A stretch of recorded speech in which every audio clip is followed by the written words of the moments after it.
What's up guys, it's Tommy here and welcome to a brand new video where we will talk about Liverpool reporting huge £57 million losses for the financial year of last season. So football clubs report for season after season financial results, and for the 2013-14 season Liverpool reported £57 million losses, which is a pretty big loss, and this is the worst financial year for Liverpool in many seasons, mainly because our wage bill is still high, but we only played in the Europa League last season and we didn't even go on to win it. We only went to the quarterfinals, and Jurgen Klopp and his staff was paid £9.6 million. I'm not sure why Paul Joyce highlighted this fact, because Jurgen Klopp and his staff deserved every penny. They won 8 trophies with Liverpool, and the League Cup trophy win last season was extra special because Liverpool won it with a lot of youth academy players. So in this video we will talk about the detailed financial reports and what Liverpool can expect from this season's financial accounts, and also we will talk about the title race. Gary Lineker thinks Liverpool had some luck with injuries this season, and let me know what they think about that. And we will talk about Antony revealing that he almost signed for Liverpool before signing for Manchester United, but in the end Mo Salah extended his contract, and the rest is history. Liverpool are now favourites for the Premier League title. So let's talk about the financial results first. And if you enjoy these videos and if you appreciate me putting in all this work into these videos, please leave a like, and you can support me further to help this channel, keep this channel running, by donating on Patreon. It costs as little as $3 a month, and it's really helping me out. And these latest financial reports reveal that it costs almost £600 million to run Liverpool Football Club after administrative expenses rose by £38 million, and the club's wage bill is like more than 60% of that, £386 million, which is huge, and it's a massive increase from 2018 when Liverpool were just like a Europa League club yo-yoing between, the Champions League and the Europa League. We had a wage bill of £208 million in 2018. But if you want to become a regular trophy winning club, challenging for Premier League titles, winning Champions League, winning Premier Leagues, you need to increase your wage bill massively, and that happened with Liverpool. Now the wage bill rose 86%, so almost doubled from 2018 until 2024. And of course, in these figures, the contractual payments of £9.6 million to Jurgen Klopp and more than 10 members of his staff was included, but I think Arne Slot's wages and the staff of the current Liverpool staff's wages are considerably lower, because Arne Slot wasn't as big of a name as Jurgen Klopp, so Liverpool didn't need to pay him such high wages. And Liverpool also finishing in 5th place in the 2022-23 season resulted in them playing in the Europa League last season, which is not nearly as lucrative as Champions League football, of course, we all know that. And there was a £38 million drop in media revenue to £204 million because of Liverpool not playing in the Champions League. Of course, that was partly offset by the opening of the new Anfield Road stand, and also Liverpool had a lot of competitive home games, which contributed to a £22 million increase in matchday revenue. Commercial revenue for the first time reached £300 million. That's of course sponsorship deals, and that is really good, because it rose by £36 million, because Liverpool made brand deals with UPS, Google Pixel, Peloton and Orion Innovation. And despite the overall loss, Liverpool are under no threat of breaching the Premier League's PSR rules, which allow losses of no more than £105 million over a 3-year period. So the media revenue fell, the matchday revenue rose, so that almost offset each other. Commercial revenue rose by 36 million and administrative costs rose by 38 million to 600 million in total. So the overall revenue was actually very healthy, 614 million pounds. It rose by 20 million, but the total loss before tax was 57 million pounds, which is really disappointing, but it's down to mainly Liverpool only playing in the Europa League. Now we are back in the Champions League when we already earned almost 100 million pounds just from winning the Champions League phase, and hopefully we can go far in that competition as well, because even though knocking out Paris Saint-Germain will be tough, it's doable for Liverpool, because the really big money is in the Champions League latter stages. You can get huge money if you get to the semi-finals or even the final of the Champions League. And Liverpool right now are the favourites to win the Champions League as well. Hopefully most of our key players can stay fit between now and the end of the season.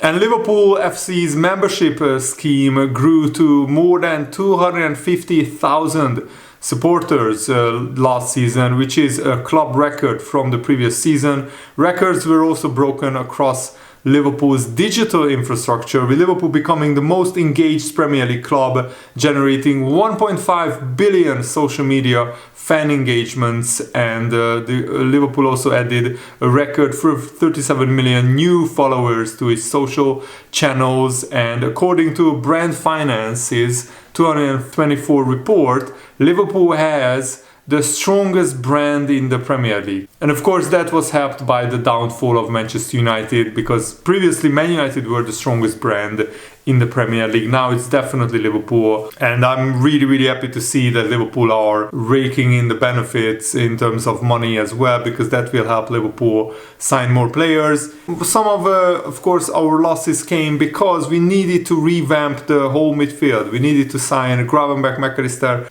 Dominic Szoboszlai and Vatorando in one transfer window at the beginning of this season, 2023-24, which we are talking about the financial reports of. And also Liverpool extended 11 contracts, including Kostas Tsimikas, Conor Bradley, Ben Doak, and of course for the women team 7 new players were signed as well. The Liverpool Foundation also reported significant results. It supported more than 127,000 people, which is really good to hear. And Liverpool's chief financial officer Jenny Beckham said operating a financially sustainable club continues to be our priority, and with continued increase in costs is essential to grow income streams year on year to maintain financial stability. And of course the success of the commercial operations, together with the opening of the new Anfield Road stand, has increased Liverpool's revenues during this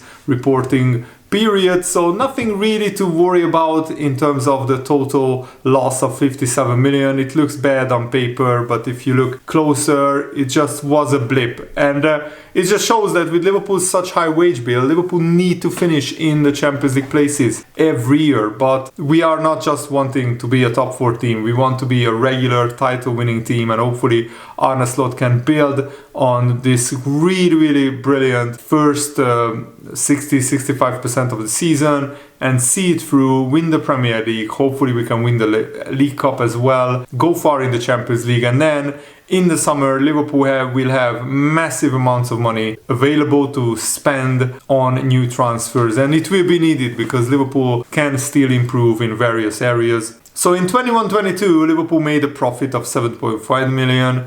Then the next season, when we only finished in 5th place, we made a loss of 9 million, but the big drop came in the Europa League season. And here is the report that the Brand Finance now confirmed that Liverpool held the title of the strongest brand in the Premier League, reinforcing its global influence and commercial strength, which is very good news, and I'm really happy about it. If you are happy about it as well, just drop a like on this video, it's really appreciated. And Antony revealed in a huge shocking interview that he was very close to joining Liverpool. He already had an agreement with Liverpool, but because Mo Salah extended his contract, Antony couldn't move to Liverpool because Liverpool pulled out of negotiations at the last minute, and in the end he joined Man United, and the rest is history. He was one of the biggest flops in the Premier League history, even though he is now on loan at Real Betis, and Real Betis is my favorite Spanish team. I'm following them quite closely, watching their games, and Antony has been absolutely sensational. Nothing like how he played at Man United. It just shows how a different environment totally transforms a player's career. And Antony is now playing like he's enjoying his football once again. And he already scored and assisted as many goals as in a regular whole season with Man United. That's how bad he was at Man United. And he said that he was very close to signing with Liverpool, in 2022, not 2023. But that's when Mo Salah renewed his contract. I mixed up the year. So according to the Antony interview, he said that discussions with Liverpool were quite advanced. That's correct, he said. I was very close to signing for Liverpool, but no one knew what was going to happen. And in the end, he went to Man United, and the rest is history, as I said. At Man United, the environment is absolutely awful for players. It's a graveyard for players and for managers as well. I mean, not even Jose Mourinho, who is one of the best managers of the last 20 years, could win the Premier League title with Man United. He came second, and that was a massive achievement. And he also won the Europa League. And I mean, Man United would love to finish second and win the Europa League this season, but they are nowhere near that. And Antony attributes his revival to psychological factors. He said that he found a new happiness in Sevilla, in daily life and enjoyment in his game. The most important thing is that I have found myself again. I'm happy to be enjoying myself every day. Things go well. When we are happy, we are content. And it shows on the pitch, because Antony has been absolutely tearing it up in La Liga and in the Conference League as well. He scored multiple goals already, assisted multiple goals as well, And Real Betis play Real Madrid today. So with no Liverpool game on, I will be watching that game, and I will be watching Antony as well. And it just shows how important it is to extend Mo Salah's contract. Because imagine if Mo Salah leaves Liverpool this summer and we sign an Antony caliber player who will become a flop, then Liverpool will not challenge for the Premier League title next season, because literally the difference between Liverpool finishing just in the top 4 and winning the title is Mo Salah this season. With the amount of goals and assists he got, I don't think that is rocket science that figure out that Mo Salah is actually the difference between Liverpool winning the title or just finishing the top 4. And Antony said on Mo Salah, Salah is an amazing player and he has been doing great things for a long time. He's a very cool player. I don't know if he's the best in the world at the moment, but he's definitely up there among the best, and he's in strong competition for the Ballon d'Or. And even Antony's agent, Junior Pedroso, confirmed that Antony didn't sign for Liverpool because of Mo Salah's contract extension. So it's always interesting to see, to say what would have been. Imagine if Salah leaves Liverpool in 2022 and Liverpool sign Antony. Of course, Antony probably would have done better at Liverpool than he did at Man United, but he's nowhere near Mo Salah's level. I think he found his level at Real Betis, a top 8 club in Spain. And Gary Lineker said something interesting that on his podcast. He said that the 3 favorites, of course, at the beginning of the season would have been Man City and Arsenal, and then probably Liverpool. But Liverpool were rank outsiders. Nobody, not even the harshest, the biggest bookmakers, didn't give Liverpool a real chance. We had less than 10% chance to win the Premier League title at the beginning of the season. I think Man City had 60-70%, Arsenal maybe 20-30%, and the rest was Liverpool and other clubs. Gary Lineker said, I don't think any of us tipped Liverpool to win the Premier League because replacing Jurgen Klopp was always going to be different and very difficult. I think it's probably down to the injuries of the others, but I still think Liverpool would have been comfortably ahead even without the injuries. We have not had the Man City we have had in previous seasons, have we? Yeah, but Liverpool have only lost 1 league game, Alan Shearer replied, at home to Nottingham Forest. They have just been relentless. Yes, of course, if we had the Man City of, last season or 2 seasons ago, then Liverpool maybe would be second to Man City. But thankfully, Man City dropped off, and it was about time because Man City won 6 of the last 7 Premier League titles, with Jurgen Klopp winning just 1 league title. But if the Jurgen Klopp era didn't coincide with this Guardiola Man City era, then Jurgen Klopp would have been 3 times Premier League champions at least. Maybe even 4 times, who knows. But Liverpool were very unlucky And let's actually look at the numbers because, of course, this season Liverpool have 28 games, 67 points already on the board. And there were only 2 seasons when Liverpool got more points at this stage of the season. That was in the 2018-19 season where Liverpool didn't win the title with 97 points. Can you imagine? Probably something like 82, 83 points will be enough for Liverpool to win the title. I think we will get around 86, 87 points, but probably Arsenal won't get more than 82, 83 points. Jurgen Klopp will be tearing his hair out, seeing that, 83 points or 84 points wins the title this season, and he didn't win it with 92 and 97 points. Of course, Liverpool won the title with 99 points in 2020, and we had 79 points at this stage of the season. How insane is that? 79 points after 28 games. We have 67 points right now, and we are miles ahead of any other team. So that just shows how amazing Liverpool have been under Jurgen Klopp. Arne Slot just came in at the right time when Arsenal had a major drop-off. Because some of it is because of injuries, but most of it is because Arsenal regressed from last season. And also, Man City massively dropped off. And Liverpool, with Mo Salah having his best season of his whole life and the best season of anyone in Premier League history, here you can see how many goals and assists he had against any team, against every team.